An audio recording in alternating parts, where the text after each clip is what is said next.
বাংলাদেশের মানুষের দীর্ঘদিনের দাবি যে সীমান্তে যে হত্যা, সে হত্যাকাণ্ড বন্ধ করতে হবে।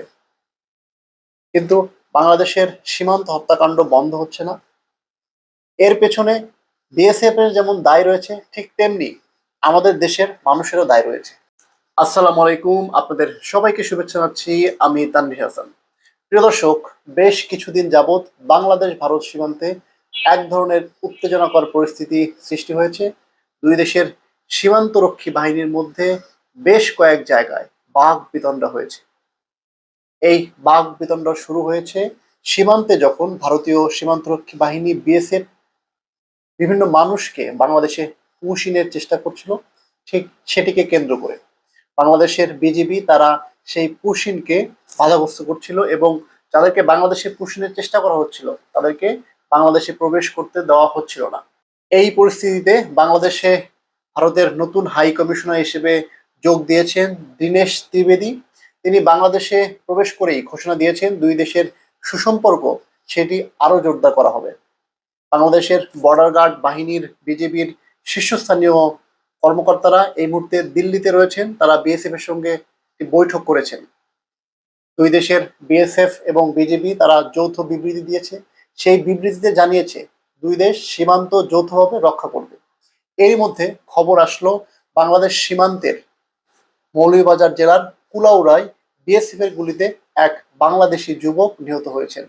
ওই যুবকের নাম মুজিবুর রহমান। বাংলাদেশের সংবাদ মাধ্যম বিডি নিউজ 24 বলছে, মৌলভীবাজারের কুলাউড়া সীমান্তে বিএসএফ এর গুলিতে এক বাংলাদেশি নিহত হয়েছেন।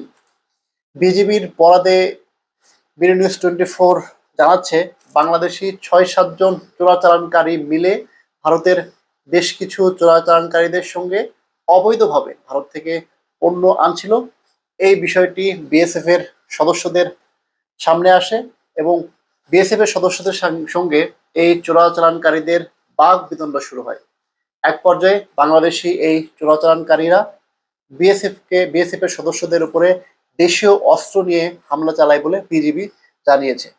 পরে বিএসএফ এর সদস্যরা নিজেদের আত্মরক্ষার্থে বাংলাদেশি ওই চোরাচালানকারীদের উপরে গুলি চালায়। এতে ঘটনাস্থলে মুজিবুর রহমান নামে ওই বালক, ওই যুবক নিহত হন, এবং অন্যান্য যারা চোরাচালানকারী ছিল তারা পালিয়ে আসে, এমনটি জানিয়েছে বাংলাদেশের সীমান্তরক্ষী বাহিনী।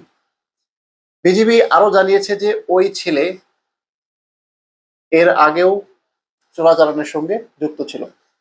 দর্শক, কিছুদিন পূর্বে বাংলাদেশের স্বরাষ্ট্রমন্ত্রী সালাউদ্দিন আহমেদ তিনি বলেছিলেন যে বিএসএফ গুলি করে যাদেরকে হত্যা করে সেটিকে সীমান্ত হত্যা বলতে তিনি নারাজ।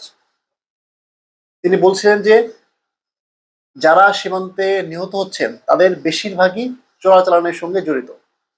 আজকে যে যুবক মৌলভীবাজারে নিহত হলেন তিনিও চোরাচালানের সঙ্গে জড়িত ছিলেন বলে আমাদের সীমান্তরক্ষী বাহিনী জানিয়েছে। প্রিয় দর্শক, বাংলাদেশের মানুষের দীর্ঘদিনের দাবি যে সীমান্তে যে হত্যা, সে হত্যাকাণ্ড বন্ধ করতে হবে। কিন্তু বাংলাদেশের সীমান্ত হত্যাকাণ্ড বন্ধ হচ্ছে না। এর পেছনে বিএসএফ এর যেমন দায় রয়েছে, ঠিক তেমনি আমাদের দেশের মানুষেরও দায় রয়েছে। এই যে ছেলেটি মারা গেল, তিনি তো সেখানে চোরাচালান করতে গিয়েছিলেন, তিনি একটি অপরাধ করতে গিয়েছিলেন, এবং অপরাধ করতে গিয়ে বিএসএফ সদস্যদের উপরে হামলা করেছে। এটি করলে তো বিএসএফ সেটির প্রতিক্রিয়া জানাবেই, কিন্তু কোনো মৃত্যুই কাম্য নয়। বিএসএফ যেটি করেছে সেটি গুলি করা তো কাম্য নয়। তাদেরকে গ্রেপ্তার করতে পারতো, তাদেরকে নিয়ে গিয়ে আটক করতে পারতো, শাস্তি দিতে পারতো, থানায় হস্তান্তর করতে পারতো, কিংবা বাংলাদেশের সীমান্তরক্ষী বাহিনীর কাছে হস্তান্তর করতে পারতো। এভাবে গুলি চালানো কোনো সমাধান হতে পারে না, যদিও সে চোরাচালানকারী হয়। প্রিয় দর্শক, আপনাদের কি মনে হয়, বাংলাদেশ ভারত সীমান্তের হত্যাকাণ্ড কি বন্ধ হবে না?